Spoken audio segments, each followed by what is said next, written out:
राक्षसी को पीछे आते देखकर भीमसेन ने कहा, हिडिंबे, मैं जानता हूँ कि राक्षस मोहिनी माया के सहारे अपने बैर का बदला लेते हैं, इसीलिए जा तू भी अपने भाई का रास्ता नाप।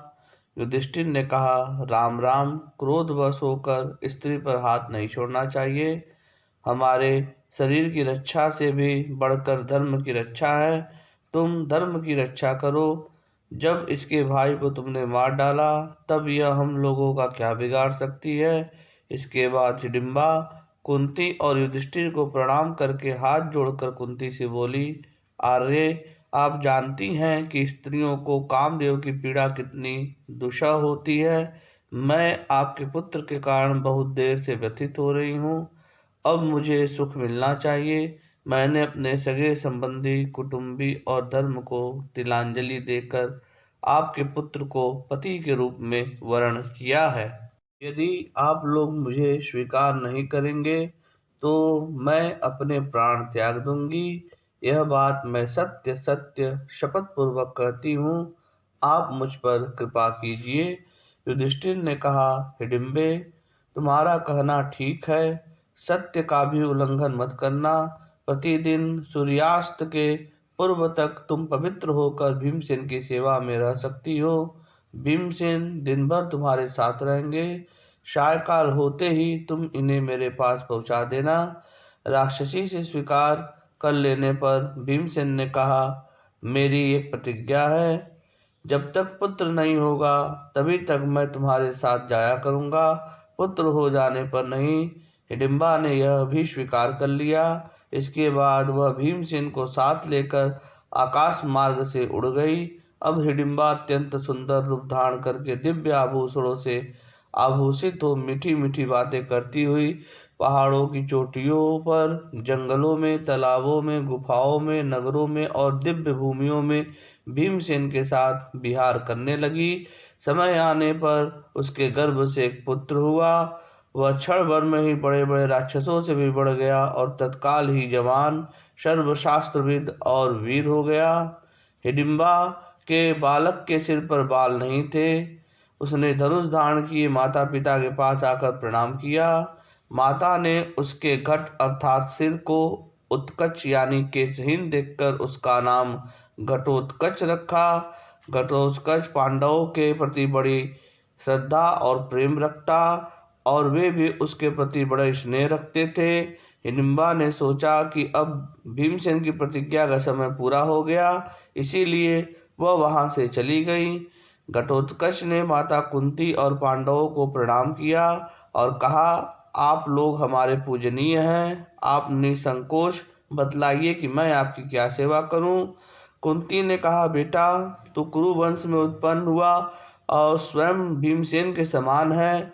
पांचों पुत्रों में तू सबसे बड़ा है, इसीलिए समय आने पर इनकी सहायता करना।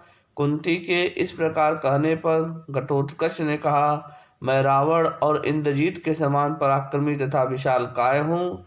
जब आप लोगों को कोई आवश्यकता हो तो मेरा स्मरण करें, मैं आ जाऊंगा। यह कहकर उसने उत्तर की ओर प्रस्थान किया। देवराज इंद्र ने कर्ण की शक्ति का आघात सहन करने के लिए ही घटोत्कच को उत्पन्न किया था। आगे चलकर पांडवों ने सिर पर जटाएं रख ली और वृक्षों की छाल तथा वृक्षम पहन लिए। इस प्रकार तपस्वियों का वेश धारण करके वे अपनी माता के साथ विचरने लगे। एक बार वे शस्त्रों के स्वाध्याय में लग रहे थे। उसी समय भगवान वेद व्यास उनके पास आए। उन्होंने उठकर उनके चरणों में प्रणाम किया। व्यास जी ने कहा, युधिष्ठिर, मुझे तुम लोगों की यह विपत्ति पहले ही मालूम हो गई थी। मैं जानता था कि दुर्योधन आदि ने अन्याय करके तुम्हें राजधानी से निर्वासित कर दिया है। मैं तुम लोगों का हित करने के लिए ही आया हूँ। तुम इस विषादमय परिस्थिति से दुखी मत होना। यह सब तुम्हारे सुख के लिए ही हो रहा है। इसमें संदेह नहीं कि मेरे लिए तुम लोग और धृतराष्ट्र के लड़के समान ही हैं। फिर भी तुम लोगों की दीनता और बचपन देखकर अधिक स्नेह होता है, इसीलिए मैं तुम्हारे हित की बात कहता हूँ। यहाँ से पास ही एक बड़ा रमणीय नगर है, तुम लोग वहाँ छिप कर रहो। पांडवों को इस प्रकार आश्वासन देकर और उन्हें साथ लेकर वे एक चक्रा नगरी की ओर चले। वहां पहुंचकर उन्होंने कुंती से कहा, कल्याणी, तुम्हारे पुत्र युधिष्ठिर बड़े धर्मात्मा हैं। ये धर्म के अनुसार सारी पृथ्वी जीतकर समस्त राजाओं पर शासन करेंगे।